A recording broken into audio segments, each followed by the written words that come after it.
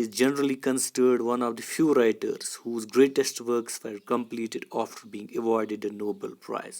Nobel Prize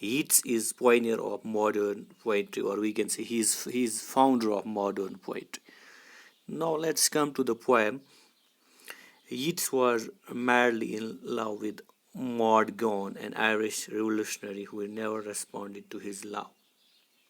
Yeats' unrequited love finds expression in many of his intensely emotional poems.